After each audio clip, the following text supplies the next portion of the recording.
18 सितंबर 2016 सुबह के लगभग 5:30 कश्मीर की वादियों में ठंडी हवा चल रही थी। सूरज अभी पूरी तरह निकला भी नहीं था और तभी अचानक उरी सेक्टर में भारतीय सेना के कैंप के अंदर गोलियों की आवाज गूंज उठती है। नींद में सो रहे जवानों को समझ ही नहीं आता कि हो क्या रहा है। कुछ सेकंड के अंदर आग की लपटें टेंट्स को घेर लेती हैं, ग्रेनेड फटते हैं, गोलियां चलती हैं और उस सुबह 19 भारतीय सैनिक हमेशा के लिए शहीद हो जाते हैं। पूरा देश स्तब्ध। टीवी चैनलों पर ब्रेकिंग न्यूज़, सोशल मीडिया पर गुस्सा, लोगों की आंखों में आंसू और दिलों में आग। लेकिन इस बार माहौल अलग था। इस बार सवाल था, क्या सिर्फ निंदा होगी, क्या सिर्फ बयान आएंगे या कुछ बदलेगा भी। नई दिल्ली में उसी दिन उच्च स्तरीय बैठकों का सिलसिला शुरू हो चुका था। सेना प्रमुख, राष्ट्रीय सुरक्षा सलाहकार, खुफिया एजेंसियां सब एक ही टेबल पर। माहौल भारी था लेकिन आवाज शांत। फैसले गुस्से में नहीं, रणनीति से लिए जाते हैं। और यहीं से जन्म हुआ 2016 सर्जिकल स्ट्राइक्स का। ये सिर्फ एक ऑपरेशन नहीं था, ये एक संदेश था, एक नई नीति की शुरुआत। आने वाले 10 दिनों तक सीमा के उस पार की हर हलचल पर नजर रखी गई। Drone image, satellite feed, human intelligence, हर लॉन्च पैड की लोकेशन मार्क की गई। कितने आतंकी, कितने हथियार, कितनी दूरी, वापसी का रास्ता क्या होगा, मौसम कैसा रहेगा, चांद की रोशनी कितनी होगी। हर छोटी सी छोटी चीज पर घंटों चर्चा, क्योंकि इस मिशन में गलती की कोई गुंजाइश नहीं थी। रात चुनी गई 28 सितंबर 2016 की। समय आधी रात के बाद, जब दुनिया सो रही थी, लेकिन नियंत्रण रेखा के पास कुछ साए चुपचाप आगे बढ़ रहे थे। ये भारतीय सेना की स्पेशल फोर्सेस थीं, जिनके चेहरे काले रंग से ढके हुए, जिनकी सांसें भी अनुशासन में थीं, जिनकी आंखों में सिर्फ एक लक्ष्य था, बदला नहीं, न्याय। लाइन ऑफ कंट्रोल को पार करना आसान नहीं होता। हर कदम पर बारूदी सुरंग का खतरा, हर झाड़ी के पीछे दुश्मन की पोस्ट। लेकिन इन कमांडोज की ट्रेनिंग ही ऐसी होती है कि डर उनके फैसले को नियंत्रित नहीं करता। वे आगे बढ़ते रहे, रेंगते हुए, फुसफुसाते हुए, और जब घड़ी ने तय समय दिखाया, तब सन्नाटे को पहली बार तोड़ा गया। साइलेंसर लगी गोलियां, सटीक निशाना, कुछ ही मिनटों में पहला लॉन्च पैड तबाह। दुश्मन को समझ भी नहीं आया कि हमला कहां से हुआ। फिर दूसरा लक्ष्य, तीसरा, कुल मिलाकर कई आतंकी ठिकानों को निशाना बनाया गया। ऑपरेशन लगभग 3 से 4 घंटे चला। हर सेकंड दिल की धड़कन जैसा भारी। रेडियो पर छोटे छोटे कोड शब्द, target neutralised, moving to extraction point, और सबसे अहम, ऑल मेन अकाउंटेड फॉर। सुबह होने से पहले पहले सभी कमांडो सुरक्षित भारतीय सीमा में वापस आ चुके थे, बिना किसी हताहत के।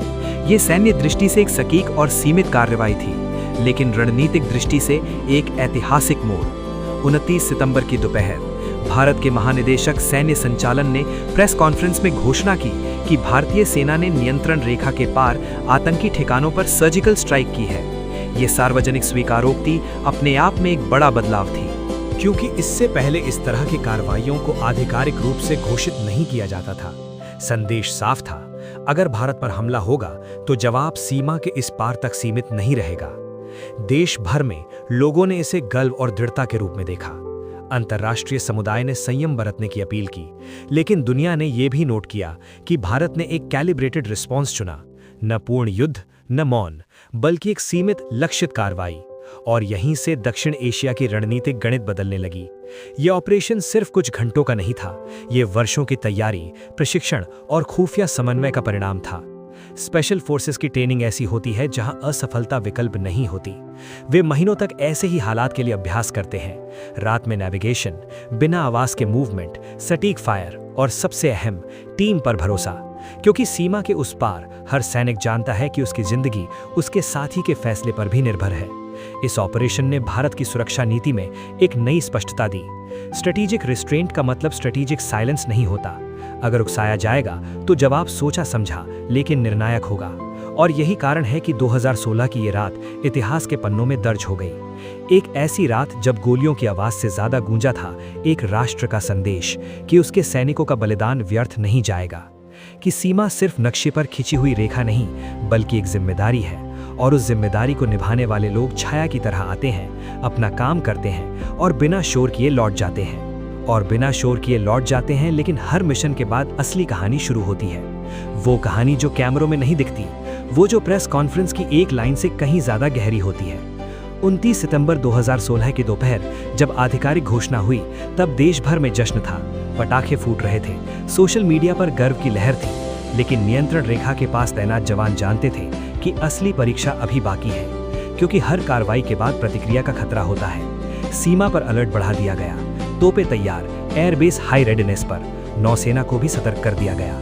ये सिर्फ एक रात का ऑपरेशन नहीं था, ये आने वाले दिनों की रणनीतिक शतरंज की बिसात थी। अंतर्राष्ट्रीय स्तर पर बयान आने लगे, संयम की अपीलें, तनाव कम करने की बात। लेकिन इस बार भारत का रुख साफ था। ये आतंक के खिलाफ लक्षित कार्रवाई थी, युद्ध की घोषणा नहीं। फर्क सूक्ष्म था लेकिन बेहद महत्वपूर्ण। इसी सूक्ष्मता ने इस मिशन को सैन्य इतिहास में खास बना दिया। सीमा के उस पार जिन लॉन्च पैड्स को निशाना बनाया गया, वे स्थान थे जहां से घुसपैठ की तैयारी होती थी, हथियार जमा होते थे और इंतजार किया जाता था सही मौके का। उस रात कई ऐसी तैयारियां हमेशा के लिए खत्म कर दी गईं। रणनीतिक दृष्टि से ये डेटरेंस सिग्नल था, एक संकेत कि अब हर हमले की कीमत चुकानी पड़ेगी। और यही बदलाव आगे चलकर दक्षिण एशिया की सुरक्षा सोच को प्रभावित करने वाला था। लेकिन इन सब के बीच सबसे महत्वपूर्ण थे वे सैनिक जिनके नाम सार्वजनिक नहीं हुए, जिनकी पहचान गोपनीय रही, जिन्होंने रात के अंधेरे में सीमा पार की और सुबह होने से पहले लौट आए। उनके लिए ये मिशन केवल आदेश नहीं था, ये जिम्मेदारी थी। एक साथी के खोने का दर्द था और ये संकल्प था कि अगली बार हमला करने से पहले दुश्मन 100 बार सोचे। स्पेशल फोर्सेस की ट्रेनिंग सिर्फ शारीरिक नहीं होती, मानसिक भी होती है। ठंड, अंधेरा, अनिश्चितता सबको पार करना पड़ता है, कई किलोमीटर पैदल, पूरी साजो सामान के साथ, बिना आवाज किए, क्योंकि मिशन की सफलता अक्सर पहले शॉट से तय होती है। और उस रात पहला शॉट सटीक था। इस ऑपरेशन ने भारत की सुरक्षा नीति में प्रोएक्टिव रिस्पॉन्स की धार जोड़ी।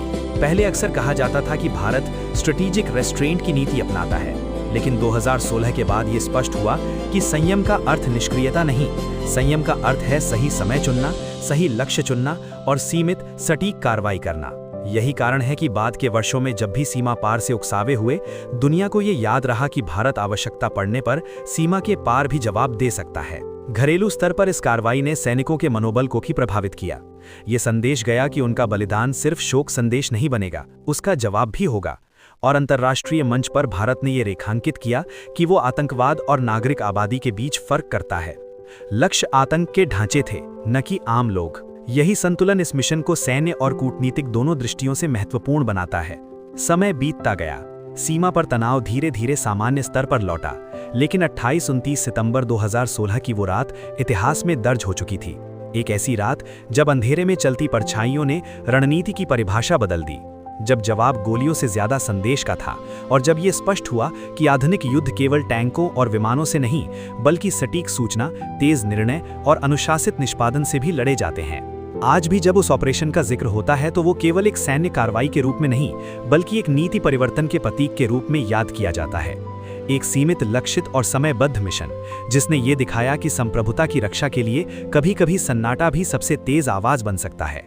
और शायद यही उस रात की सबसे बड़ी कहानी है कि इतिहास हमेशा शोर से नहीं बनता, कभी कभी वो छाया में चलने वाले कदमों से लिखा जाता है।